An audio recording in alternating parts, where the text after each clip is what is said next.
The silver halls of the Galactic Council stretched endlessly through the massive space station orbiting the dead star of Kepler 442. For 3,000 years, these corridors had witnessed the submission of countless species. Today, they would witness something entirely different.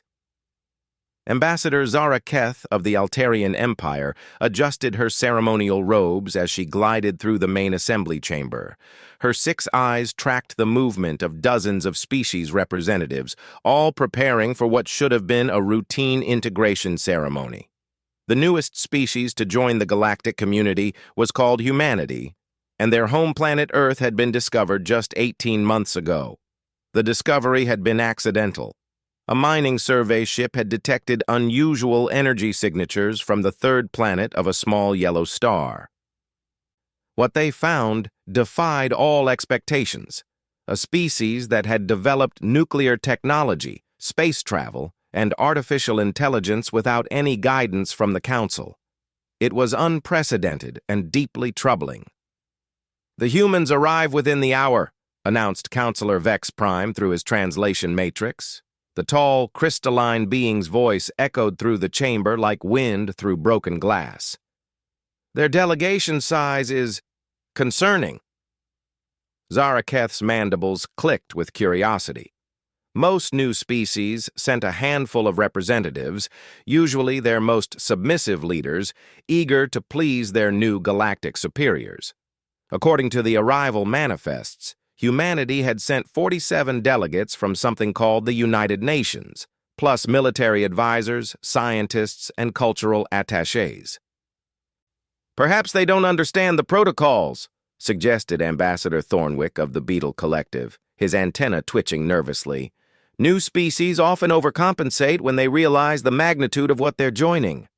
Or perhaps, Counselor Vex Prime's tone grew cold, they failed to grasp their position in the natural order. The Council had perfected the integration process over millennia. When a species reached basic space travel capabilities, they were contacted and invited to join the galactic community. The invitation was never truly optional. Species that refused were blockaded until they reconsidered. Once they accepted, new members were assigned their role in the galactic economy, given population limits to maintain resource balance, and integrated into the Council's vast bureaucracy. Every species found their place. The Altarians provided administrative oversight.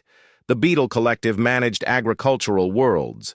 The Zephyrians served as the Council's military arm. The system worked because everyone understood their function and accepted it willingly.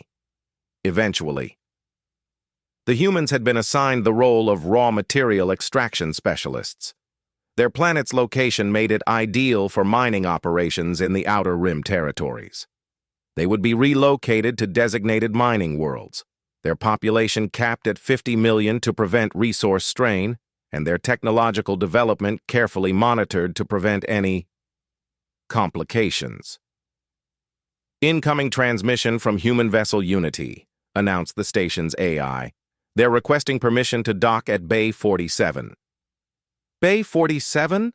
Zara Keth's eyes widened. "That's the diplomatic bay reserved for council members. Redirect them to processing Bay 12, ordered Counselor Vex Prime. "Standard integration protocol applies." The massive viewing screen activated, showing the approaching human vessel. What they saw made the entire chamber fall silent. The ship was massive, nearly as large as a council dreadnought. Its hull bore the markings of multiple human nations, flags, symbols, and text in dozens of different languages. Most shocking of all, it was clearly armed with weapons that shouldn't exist on a species that had just achieved basic space travel. "How did they advance so quickly?" whispered Thornwick. "Our initial survey indicated they had only primitive rocket technology." 18 months, Zara Keth murmured. "In 18 months, they built this?" The human ship ignored the redirect order and docked at Bay 47 anyway. Within minutes, security alerts began flooding the Council's communication systems. The humans had arrived not with the usual submissive delegation, but with what appeared to be a full diplomatic corps. They wore matching blue uniforms with a symbol showing their planet surrounded by olive branches. More concerning, they were accompanied by individuals in different uniforms entirely. Military personnel who moved with the confidence of warriors, not miners. The human delegation has arrived at Assembly Chamber 1, reported Security Chief Quantum 9. They're numerous. Send them to Processing Center 7, Counselor Vex Prime ordered. Standard integration briefing. Sir, Quantum 9's voice carried an unusual inflection. They're requesting to address the full Council Assembly. They say they're here as equal participants, not, what was their term, subjects for processing. A ripple of shocked silence spread through the chamber. In 3,000 years, no species had ever made such a request during integration. Impossible! Vex Prime's crystalline form began to pulse with angry light. They clearly don't understand their situation. Have security escort them to processing. What happened next would be discussed in council records for generations. The humans politely declined to be processed. Security Chief Quantum 9's report came through the communication system. The humans have refused our directive. They've taken position in Conference Room 12 and stated they'll wait for a formal audience with the Council. They've also mentioned something about their ship's captain being authorized to make decisions regarding defensive measures if their diplomatic status is not respected. Counselor Vex Prime's form flashed brighter. Are they threatening us? Not exactly, sir. They handed me this document. The security chief transmitted a formal letter written in perfect galactic standard.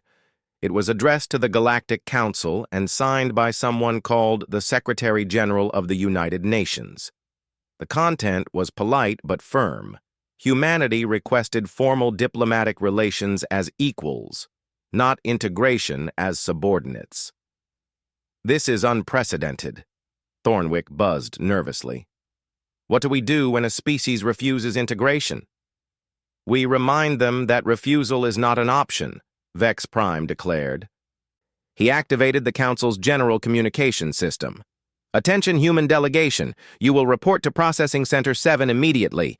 Refusal to comply will result in the enforcement of Council Resolution 2847B. The response came quickly through the same channel, but it wasn't from the delegation. It was from their ship. Galactic Council Station, this is Captain Sarah Chen of the UNS Unity. We've received your ultimatum and reviewed Council Resolution 2847B in your public records. Please be advised that the United Nations does not recognize the authority of the Galactic Council to unilaterally determine the political status of Earth or humanity. We are here for diplomatic negotiations between equals. Any attempt to coerce our delegation will be considered an act of war against the human species. The chamber erupted in chaos. Species representatives began talking over each other in dozens of languages. Never in the Council's history had a new species claimed equal status, let alone threatened war. Impossible! Vex Prime's voice cut through the noise. They have one ship. We have the largest fleet in the galaxy. Sir, Quantum 9's voice carried a new urgency. Long-range sensors are detecting additional signatures approaching our location. It appears the humans brought more than one vessel. The main display screen lit up with sensor readings. 12 more ships were approaching, each roughly the same size as Unity. But these vessels were clearly different. Sleeker, more aggressive in design, and bristling with weapon systems that made even the Council's military representatives take notice. 13 Dreadnought-class vessels, whispered Admiral Korvax of the Zephyrian fleet. How did they build 13 dreadnoughts? The signatures indicate diverse construction methods, reported the station's AI. Multiple shipyards, different design philosophies, various technological approaches. Analysis suggests rapid industrial mobilization across multiple human settlements. Zara Keth felt her 3 hearts beat faster. Multiple settlements? Our surveys showed they were confined to one planet. The AI continued its report. Updated intelligence indicates human presence on their system's fourth planet, multiple moons, asteroid mining operations, and at least 17 space stations of various sizes. Current estimate of human space-based population, approximately 2 million individuals. The chamber fell completely silent. In 18 months, while the Council had debated how to process them, humanity had industrialized their entire star system and built a space fleet that could challenge most member species' militaries. "This is impossible," Vex Prime repeated, but his tone had changed from anger to confusion. "No species develops this quickly without guidance." "Maybe," said a voice from the chamber's entrance. "You're just not used to meeting species that don't wait for permission." Everyone turned to see a human woman walking into the assembly chamber, flanked by two others in military uniforms. She was tall for her species, with short gray hair and bright blue eyes that seemed to take in everything at once. Her bearing suggested someone accustomed to command, and she moved with the confidence of someone who believed she belonged exactly where she was. "I am Secretary General Maria Santos of the United Nations," she announced to the stunned assembly. "I believe you've been trying to summon my delegation for processing. We decline." Councilor Vex Prime's form pulsed rapidly. "You cannot simply decline council integration. The protocols, Santos interrupted calmly, assume that species want to be integrated. We don't. We want diplomatic relations, trade agreements, cultural exchange programs, and mutual defense treaties. What we don't want is to be told where to live, how many children to have, or what jobs we're allowed to do." "That's not how the galaxy works," Thornwick protested. "There must be order, structure. Everyone has their place." "Everyone has their place in your system," one of Santos's military escorts said. "But here's the thing about humans. We've never been very good at staying in the places other people pick for us." Admiral Korvax studied the humans with professional interest. "You understand that the Council maintains peace through order? That your refusal to accept integration threatens the stability of thousands of worlds?" "Admiral," Santos replied, "with respect, we've read your history. The Galactic Council maintains peace through control. That's not the same thing. And we've never been very good at being controlled either." The implications of her words settled over the chamber like a heavy blanket. This wasn't a misunderstanding or a cultural difference. Humanity wasn't confused about the integration process. They were rejecting it entirely. "What do you want?" Zara Keth asked quietly. "Partnership," Santos said simply. "We want to trade our innovations for your knowledge. We want to share our cultures and learn from yours. We want to explore this galaxy together as allies, not as subjects and rulers." "And if the Council refuses?" Vex Prime asked. Santos smiled, but there was something predatory in the expression. "Then we'll explore it anyway. The galaxy is a big place, Counselor. There's room for more than one way of doing things." The true weight of the situation began to dawn on the assembled representatives. Humanity wasn't asking for permission to exist. They were informing the Council of their intentions. The fleet outside wasn't a desperate gamble. It was a statement of capability. These humans hadn't come to be processed. They'd come to announce that the galaxy had a new player, whether the Council liked it or not. The emergency session of the Galactic Council had been ongoing for 6 hours, and tempers were reaching dangerous levels. Secretary General Santos and her delegation had been escorted to diplomatic quarters while the Council debated how to handle the most significant challenge to their authority in millennia. "The precedent cannot be allowed," Councilor Vex Prime declared for the 4th time. "If humanity refuses integration, other species will follow. The entire galactic order will collapse." Admiral Korvax studied the tactical displays surrounding his position. "Their military capability is concerning. Our initial assessment was wrong. Those ships aren't just armed, they're armed with weapons we don't recognize. Energy signatures suggest technologies that shouldn't exist." "How is that possible?" demanded Representative Morpheus of the Silicon hierarchy. Our technological progression models account for all possible development paths. No species achieves advanced weapons technology before achieving faster-than-light travel. The humans achieved both simultaneously, reported Chief Scientist Helix. Analysis of their vessels indicates they solved the FTL problem differently than any known species. Instead of following our standard dimensional folding techniques, they appear to use something they call an Alcubierre drive, combined with what their scientists term quantum tunneling networks. Zara Keth's compound eyes focused on the data streaming across her personal display. They didn't follow the standard progression at all. Most species develop FTL first, then expand slowly under council guidance. The humans developed their entire space infrastructure simultaneously. Because they didn't know it was supposed to be impossible, Thornwick observed, his antenna twitching with nervous energy. They had no guidance telling them what couldn't be done. The chamber fell silent as the implications sank in.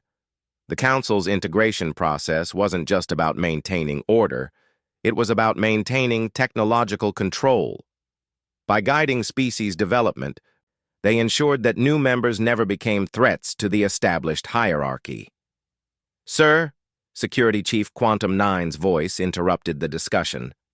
"We have a situation developing. The human delegation has declined to remain in their quarters." Declined? Vex Prime's crystalline form flashed with irritation. "They're in secure diplomatic facilities. They can't simply leave." "Actually, sir, they can. The diplomatic quarters aren't designed as prisons, and the humans pointed out that keeping them locked up would violate several council treaties regarding diplomatic immunity. They're currently in the station's cultural district and—" Quantum 9 paused. "They appear to be shopping." The absurdity of the situation struck the chamber like a physical blow. While the council debated the fate of galactic civilization, the humans were browsing gift shops. "More concerning," Quantum 9 continued, "they've been talking to other species representatives. Casual conversations, but they've made contact with delegates from the Centauri Trade Federation, the Outer Rim Collective, and several independent systems." "What are they telling them?" Zara Keth asked. "We're not entirely sure. The conversations appear friendly, but the humans keep mentioning concepts like alternative trade partnerships and mutual defense agreements. They've also been asking questions about council territorial restrictions and taxation policies." Admiral Korvax's tactical display suddenly lit up with warning signals. "We have multiple FTL signatures approaching the system.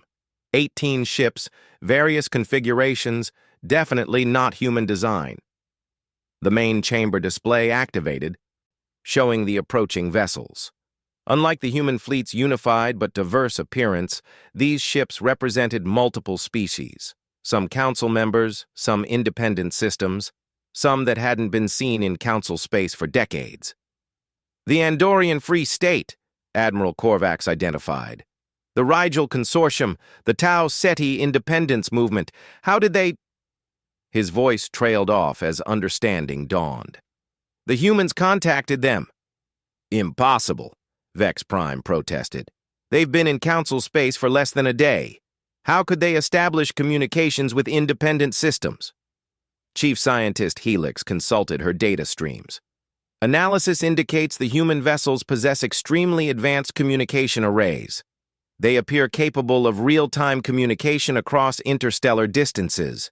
Quantum entanglement networks, possibly enhanced with technologies we don't understand." "They've been talking to other species since they arrived," Zara Keth realized. "While we were debating whether to process them, they were building alliances. The communication system activated without authorization, a breach of protocol that should have been impossible." Secretary General Santos's voice filled the chamber, transmitted from somewhere within the station. "Counselors, this is Secretary General Santos. I hope you'll forgive the interruption, but I wanted to update you on developments. The United Nations has been in communication with several governments that share our perspective on self-determination and voluntary cooperation. Representatives from 18 systems are arriving to observe our negotiations and discuss potential trade relationships. Those systems have no authority in council space, Vex Prime declared into the communication link. With respect, Counselor, space doesn't belong to anyone. The systems I've contacted are sovereign entities capable of making their own decisions about trade and diplomacy. Some of them are current council members who are interested in exploring additional options. Others are independent systems that have been considering the benefits of broader cooperation without formal integration. The implications hit the chamber like a shockwave. The humans weren't just refusing integration, they were actively building an alternative to the council system. "You're attempting to undermine galactic stability," Admiral Korvax accused. "Admiral, we're attempting to increase galactic stability through diversity and choice. The Council's integration model works for some species, but it's not the only possible approach. Competition breeds innovation, and cooperation builds lasting peace." "Competition?" Morpheus of the Silicon hierarchy interjected. "Competition leads to conflict, war, chaos. Competition leads to progress," Santos replied. "The Council has maintained peace for 3,000 years, but at the cost of stagnation. Look at your technological development over the past millennium. Minimal advancement because innovation requires risk, and your system eliminates risk by eliminating choice." "We have maintained order," Vex Prime stated firmly. "You've maintained control. There's a difference." Before anyone could respond, Chief Scientist Helix announced new data. "I'm detecting unusual energy signatures from the human fleet. They appear to be sharing technological information with the arriving vessels." "What kind of information?" Admiral Korvax demanded. "Propulsion upgrades, communication enhancements, defensive systems. They're literally giving away advanced technology to anyone who asks." The chamber erupted in chaos again. Species representatives began arguing in dozens of languages, but the core issue was clear. The humans were doing everything wrong, and it was working. "This is madness," Thornwick buzzed frantically. "You can't simply give advanced technology to everyone. There are protocols, safety measures, progression requirements." Santos's voice returned to the communication system. "Ambassador Thornwick, humanity learned a long time ago that hoarding knowledge only creates ignorance and inequality. We prefer to share what we know and learn from others. It's amazing how much progress you can make when everyone is working together instead of waiting for permission." Security Chief Quantum 9 announced another development. The arriving vessels are taking defensive positions around the human fleet. It appears they're forming some kind of combined task force. Admiral Korvax studied the tactical display with growing concern. 18 vessels, all equipped with enhanced systems courtesy of human technology sharing. They've created an improvised alliance fleet in less than 12 hours. "The Andorians are transmitting a formal statement," reported the station's AI. "They're declaring the formation of the Galactic Cooperation Initiative, an alternative to council membership that emphasizes voluntary participation and mutual benefit." "They can't do that," Vex Prime protested. "Actually, sir," Quantum 9 said quietly, "they can. There's nothing in galactic law that prohibits voluntary associations between sovereign systems. The Council's authority extends only to member systems that have agreed to integration." "So what you're telling me," Zara Keth said slowly, "is that while we've been debating how to force humanity into compliance, they've created an entirely new governmental structure that doesn't require our permission." "That appears to be accurate, yes." Secretary General Santos's voice returned, but this time it carried the weight of formal diplomatic protocol. "Counselors, the representatives of the Galactic Cooperation Initiative would like to propose formal diplomatic relations with the Council. We're not seeking to replace your organization or interfere with your member systems. We simply want to establish parallel structures for those who prefer different approaches to interstellar cooperation." "Parallel structures?" Vex Prime's voice rose dangerously. "You want to create a rival to the Council?" We want to create an alternative to the Council. Rivalry implies competition for the same resources or territories.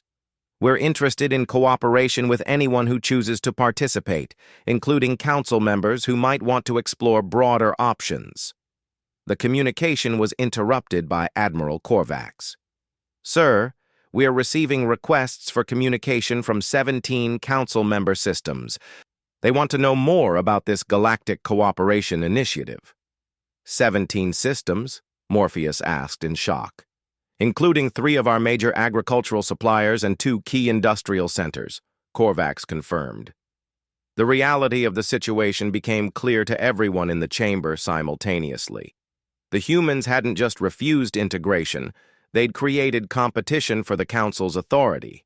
Worse, they'd done it using the Council's own principles of voluntary association and mutual benefit, just applied in ways the Council had never intended. "What do you want from us?" Zaraketh asked. "Nothing you're not willing to give," Santos replied. "If the Council wants to maintain its current structure for current members, that's fine. If some Council systems want to explore additional options, that should also be fine. If the Council wants to establish trade and diplomatic relations with the initiative, we're open to discussions. What we won't accept is being told that the Council's way is the only way." "And if we refuse all cooperation?" Admiral Korvax asked. "Then we'll respect your choice and go our separate ways. The galaxy is vast enough for different approaches to coexist. But Admiral, I should mention that 19 more systems have requested information about joining the initiative, including 2 of your military suppliers." The chamber fell silent as the representatives grappled with an unprecedented situation. For 3 millennia, the Council had operated on the assumption that species would naturally accept integration once they understood the benefits. They had never encountered a species that not only refused integration, but successfully created an appealing alternative. "How do we know this isn't a prelude to conquest?" Vex Prime demanded. "How do we know you won't use this alliance to attack Council systems?" "Because conquest requires taking things by force, and we're offering everything voluntarily," Santos replied. "Besides, Counselor, we've studied your history. The Council has never been attacked by external forces. Every major conflict in Council space has been civil wars. Member systems rebelling against integration requirements.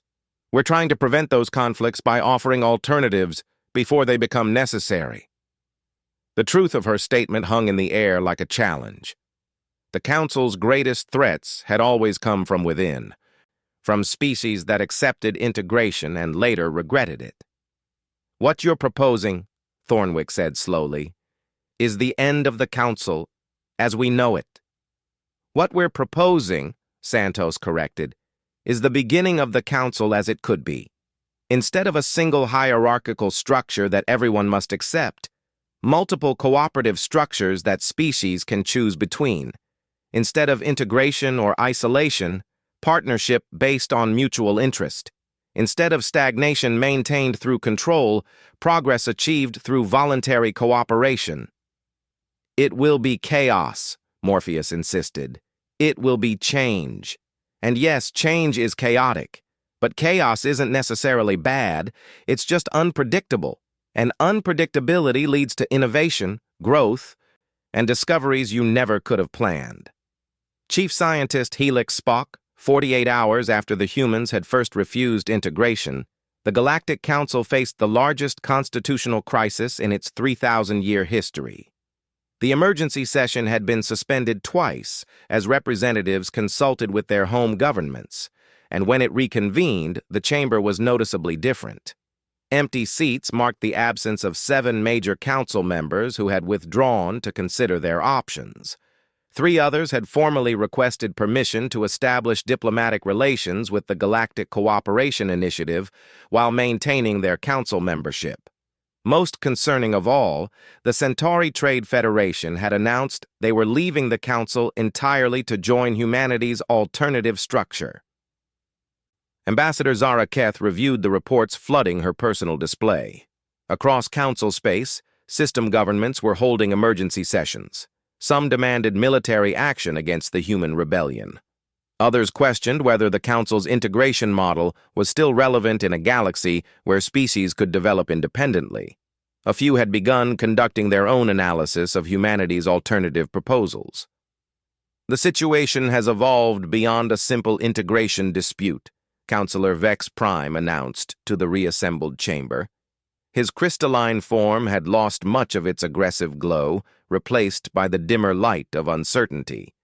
We face a fundamental challenge to the principles upon which galactic civilization has been built.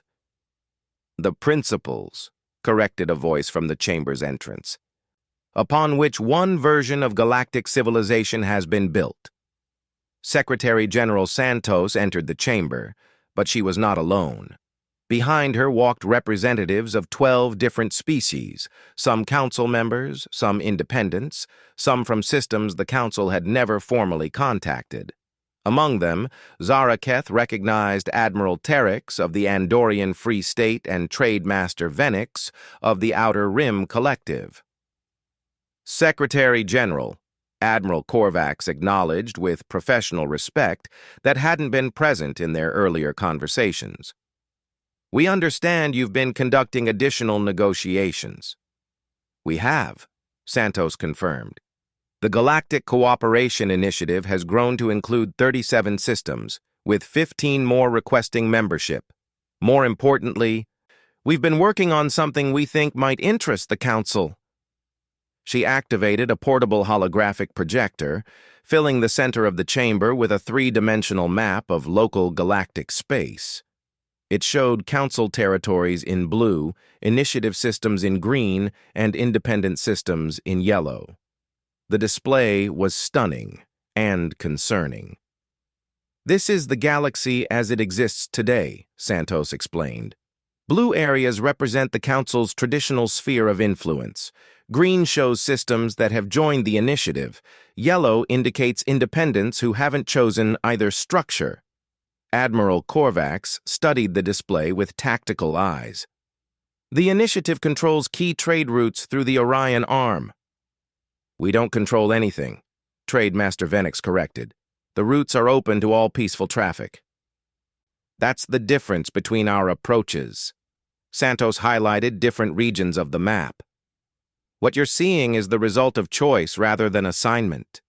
Systems joining the initiative aren't required to accept specific economic roles or population limits. They're free to develop their strengths and trade freely with anyone willing to deal with them. Chaos, muttered Representative Thornwick, though his tone lacked its earlier conviction. Complexity, Santos corrected, and complexity leads to resilience. Admiral Korvax, your military analysis probably shows that the initiative's decentralized structure would be nearly impossible to disrupt through conventional warfare. No central authority to capture, no critical systems whose loss would cripple the whole organization. Admiral Korvax nodded reluctantly. Distributed command structures are militarily robust, but they're also harder to coordinate, which is why they work better for defensive cooperation than aggressive expansion, Admiral Terex added. The initiative isn't designed to conquer territory. It's designed to provide mutual support and shared prosperity. Councillor Vex Prime's form pulsed with frustrated energy. What you're describing is the collapse of organized galactic governance. What we're describing, Santos replied calmly, is the evolution of organized galactic governance. Councillor, the Council has done remarkable things. You've maintained peace across thousands of systems, prevented countless wars, guided dozens of species through the challenges of interstellar civilization. But the galaxy is changing, and successful organizations adapt to change. Chief Scientist Helix activated her data streams. I've been analyzing the economic reports from initiative systems. Their trade volumes have increased by an average of 47% since joining. Innovation indices are up 63%. Most surprising, conflict resolution time has decreased by 31%. How is that possible? Zaraketh asked. When people choose to cooperate rather than being required to cooperate, they invest more energy in making the cooperation successful, explained Trademaster Venix. Initiative systems spend less time arguing about compliance with regulations and more time solving problems together. But without central authority, Morpheus objected. How do you prevent exploitation of weaker systems by stronger ones? Admiral Terex answered. The same way you prevent bullying in any cooperative group, by making it clear that attacking one member means facing all members.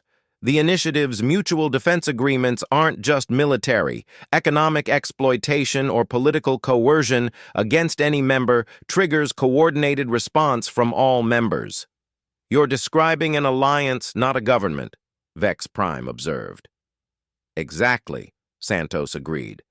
An alliance based on shared interests rather than a government based on imposed authority. It's more flexible, more responsive, and more resilient. The chamber fell silent as the representatives processed the implications. The humans hadn't just created an alternative to the council, they'd created a better alternative, at least for some species. What do you want from us? Zaraketh asked. Santos smiled, and this time the expression was genuinely warm rather than predatory. We want to offer you a choice, just like we've offered everyone else. The Council can continue operating exactly as it always has, serving the systems that prefer structured integration and centralized governance. Some species and systems work better with clear hierarchies and defined roles. But, she continued, we also want to offer Council systems the option of dual membership, remain in the Council for the benefits of structured cooperation, but also participate in initiative programs for the benefits of flexible innovation. Dual membership? Admiral Korvax frowned. That would create divided loyalties. Not divided, expanded, Admiral Terex corrected. A system could benefit from Council stability and initiative innovation. They could follow Council protocols for traditional activities while pursuing initiative partnerships for experimental projects. Chief Scientist Helix consulted her displays. Several Council systems have already requested analysis of this dual membership concept. The preliminary reports suggest significant potential benefits. And the risks? Vex Prime demanded. The same risks any organization faces when it competes for voluntary participation rather than relying on enforced compliance, Santos admitted. The risk that people might choose alternatives, but also the benefit that those who choose to stay do so because they genuinely want to be there. Trademaster Venix activated additional holographic displays. We've prepared detailed proposals for several possible relationship structures, full integration for systems that want to join the initiative completely, dual membership for Council systems that want additional options, simple diplomatic and trade relations for those who prefer to maintain current structures, even cooperative research agreements for specific projects of mutual interest. What you're offering, Zaraketh realized, is a menu of options rather than a single requirement. Because different species have different needs, Santos confirmed. The Council's integration model works well for species that value stability and clear structure, but some species thrive on innovation and flexibility. Rather than forcing everyone into the same pattern, why not offer multiple patterns that can coexist? Counselor Vex Prime's crystalline form had been gradually dimming throughout the conversation. You're asking us to fundamentally change everything about how the Council operates. No, Santos replied gently. We're asking you to fundamentally change how you think about what the Council could become. Your current operations have created remarkable achievements, but your potential operations could create even more remarkable achievements. By embracing uncertainty and chaos? Morpheus asked skeptically. By embracing diversity and choice, Admiral Terex corrected. The universe is vast and complex. Why should we assume that one governmental structure is optimal for every possible situation? Security Chief Quantum 9 announced an incoming transmission. Sirs, we're receiving a priority communication from the Council Core Worlds. The Chancellor herself wishes to address the Assembly. The chamber's main display activated, showing the ancient figure of Chancellor Ultima Keth, the oldest and most respected leader in Council history. Her form showed the accumulated wisdom of 15 centuries of service, and when she spoke, even the initiative representatives listened with respect. Honored colleagues, her voice carried the weight of ages, I have observed this crisis from the perspective of one who helped establish the Council's foundational principles. I believe it is time for institutional honesty. The chamber held its collective breath. The Galactic Council was created to prevent the chaos and warfare that characterized the early expansion period. We achieved that goal by imposing order through structured integration. But we succeeded so completely that we forgot the difference between necessary order and comfortable stagnation. Vex Prime's form pulsed with confusion. Chancellor, are you suggesting the Council has failed? I'm suggesting the Council has succeeded so well that it's time for the next stage of galactic evolution. The humans have demonstrated something we forgot. That species are capable of creating order through choice rather than compulsion. Their success proves that our methods, while necessary at the time, are no longer the only viable approach. Chancellor Ultima Keth turned her attention to Santos. Secretary General, humanity has achieved in months what took us millennia to accomplish. You've created a stable, cooperative civilization structure without centuries of warfare and conquest. That suggests either that humanity is uniquely gifted or that galactic civilization has evolved to the point where voluntary cooperation is more effective than imposed integration. With respect, Chancellor, Santos replied, we think it's the latter. The Council created the stable foundation that makes voluntary cooperation possible. We couldn't have built the initiative without the peace and prosperity the Council established first. An interesting perspective, the Chancellor mused. The Council as the necessary foundation for post-Council development. Not post-Council, Santos corrected. Expanded Council. Multimodal galactic civilization with room for different approaches that complement rather than compete with each other. The Chancellor was silent for several moments. When she spoke again, her words would reshape galactic history. The Council will adopt the following resolution. All member systems will be offered the choice of traditional integration, dual membership with the Galactic Cooperation Initiative, or voluntary transition to initiative membership. Systems choosing dual membership will participate in both structures according to protocols to be developed jointly by Council and initiative representatives. Systems choosing full initiative membership will maintain friendly relations and trade agreements with the Council.